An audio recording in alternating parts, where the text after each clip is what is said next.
आपको लगेगा कि ऐसा कैसे, क्योंकि कृपा उसको कहीं फंसने नहीं देती, हर जगह से हटाकर और प्रभु के सन्मुख कर देती है। हमारा दुर्भाग्य है जो हमें लगता है कि हमें कोई प्यार करता है, प्रभु के सिवा कोई हमें प्यार करता है। अगर ऐसा लगता है तो हमारा दुर्भाग्य है।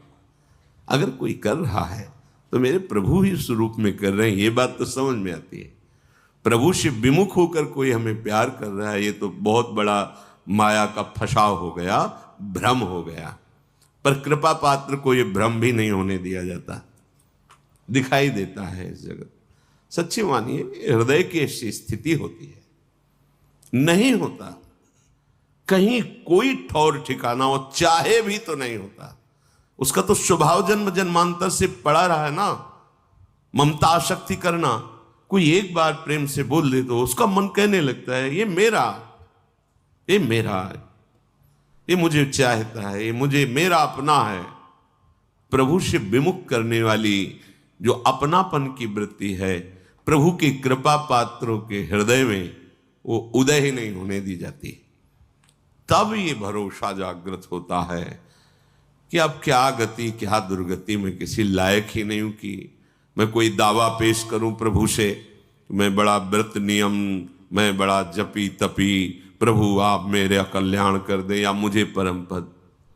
वो हृदय में देखता है किसी तो बस अब उठा भरोसा, अब तो बस लाडली जू श्यामा जू आप करुणा समुद्र आप देख लीजिए। बस हृदय से जो शरणागति प्रकट होती है, सब ज्ञान सब दिव्यताएं इसी से प्रकट हो जाती है। बहुत ही आसक्ति शरीर में सूक्ष्म होती है, कहने की बात अलग होती है मैं शरीर नहीं हूं। शरीर से परम पद प्राप्त करने की भावना भी बड़ी सुदृढ़ होती है। ये हम साधकों की बात कह रहे हैं, विषयी पुरुषों की तो बात ही नहीं, वो तो जानते, हम उनकी बात कर रहे हैं जो दौड़ रहे हैं, जो पड़े हुए हैं गिरे, उनकी तो बात नहीं। वो तो जब खड़े होंगे तब उनकी समझ में आएगी बात, अभी तो पड़े हैं विषयों में। जैसे स्वप्न में कोई बड़बड़ा रहा हो तो उसकी बात नहीं समझी जाती, ऐसे विषयी पुरुषों की बात सुनने लायक नहीं है। जो दौड़ रहे हैं सतमार्ग में, तो किससे दौड़ रहे हैं? शरीर से, मन से, स्वभाव से। ये तीनों हैं कौन? माया रचित है ना। बड़ी सूक्ष्मता होती है। हम इन्हीं तीनों से माया मुक्त होना चाहते हैं, इन्हीं तीनों को पकड़ के सूक्ष्मता से देख लो आप। तर्क की कोई बात नहीं इसमें। अगर हम परमार्थ पे चल रहे हैं तो इन्हीं तीनों का आश्रय होता है। अंदर से देखना, ये आंख की बात कह रहा हूं, छाती की बात। शरीर स्वस्थ रहे, मन निर्विकार होकर प्रभु में लगे, हमारा स्वभाव बन जाए कि हम सदैव सत्य चिंतन करें। ये कोई गलत बात नहीं है, ये आकांक्षा ठीक है, पर आश्रय किसका है? अब इसी बात से पूरा जीवन पीछे का जो संन्यास का, अब उस पर प्रहार हो गया। शरीर भारी अस्वस्थ, भयानक पीड़ा, रोग। अरे कैसे आपको बताएं? गंगा किनारे की भोली बुद्धि, हमें पता नहीं क्या, बहुत दर्द हो रहा है, बहुत परेशानी, रोटी मांगने गए ब्रजवासी में, कहा बात बाबा उदास काहे को है? भैया पता नहीं पेट में क्या, कोई कहता कीड़ा है, कोई। अरे आप क्या समझते, 250 रुपये का अल्ट्रासाउंड होता था, उसके लिए व्यवस्था नहीं थी। कई बार डॉक्टर को वो कहते थे आप करवाओ अल्ट्रासाउंड तो पता चले कहाँ क्या है।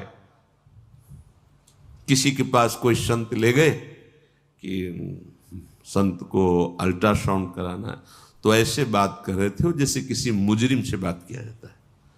आप कागज दिखाइए, कागज तो नहीं है, ऐसे हम नहीं दे सकते आपको, आप कागज दिखाइए, डॉक्टर से बनवा के ले। ये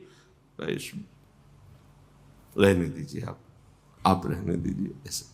वो माई ने कहा मैं दवा बताऊं? वहां मिट्टी का तेल पी बाबा, दूध मठा दही घी की तो कुछ बात होती तो समझ। एक बोतल मिट्टी का तेल भर के दिया और कहा खाली पेट पी, सब ठीक हो जाएगा।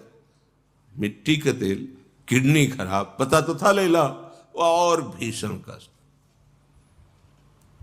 एक था बल, संयम से चलो, साधन में रहो। किसका? इसी माइक शरीर का, इसी अंतःकरण का, इसी स्वभाव का। ये बंधन है, मुझे पता नहीं चल पाया। बड़ी सूक्ष्म विषय, अगर उपासक हो तो हमारी बात समझोगे। साधन चल रहा है, भगवत मार्ग में चल रहे हैं, आश्रमों पे बैठ, पूर्वाभ्यास, सब साधन बिल्कुल ठीक। तो सुख किसका मिल रहा है? साधन का। भरोसा किसका है? जिससे साधन बन रहा है। किससे? शरीर से, अंतःकरण से, स्वभाव से। आश्रय किसका है? साधन। साधन से वो परम पद मिलेगा। समझ में आया? बिल्कुल यही था, यही था। जितेंद्रिय ऐसे ऐसे ऐसे। अब मारा तीर जो हमने आश्रय लिया था, अब हो गया।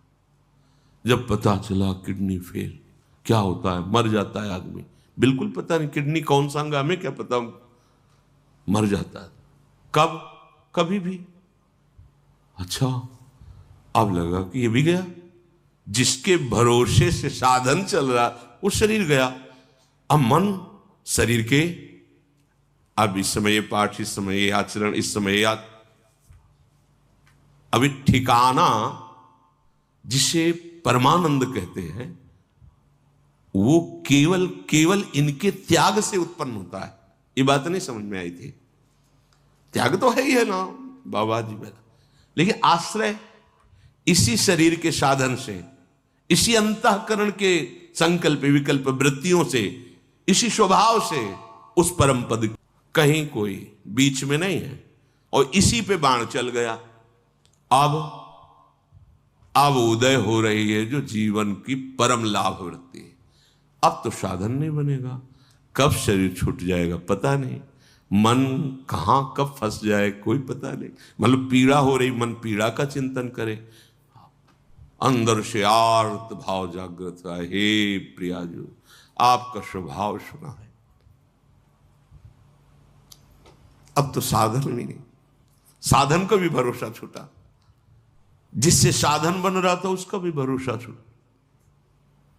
वो वृत्ति उन्होंने ही दी शरणागति की। शरणागति ऐसा नहीं कि नहीं जानते थे, शरणागति थे, पर शरणागति में जो सूक्ष्म बाधा थी, आचार्य वचनों से, दूरादपाश्च स्वजनान सुखमर्थ कोटिम, फिर सर्वेषु साधन वरेषु चिरम निराशा, ये समझ में नहीं आया था। परमानंद की प्राप्ति की आशा साधन से थी।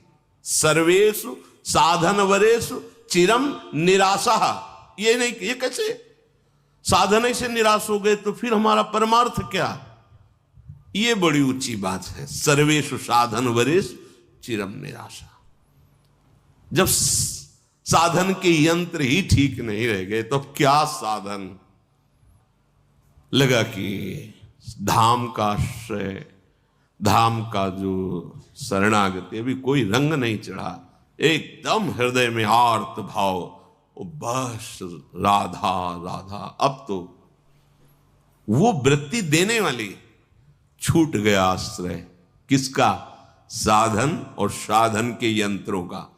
अब एक केवल भरोसा रहा साध्य का, एक भरोसा रहा साध्य का। बस आप और आपकी कृपा।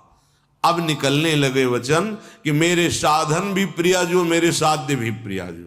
ये हम कभी नहीं सोच पाते, कभी नहीं समझ पाते, कभी नहीं हो पाता। ये कभी नहीं हो पाता। ये उन्हीं के विधान से हुआ, क्योंकि स्वभाव अपना, साधन अपना। तो ये जो आचार्य चरण बोले सर्वेषु साधन वरेषु चिरम निराशा, ये बात कभी नहीं आती।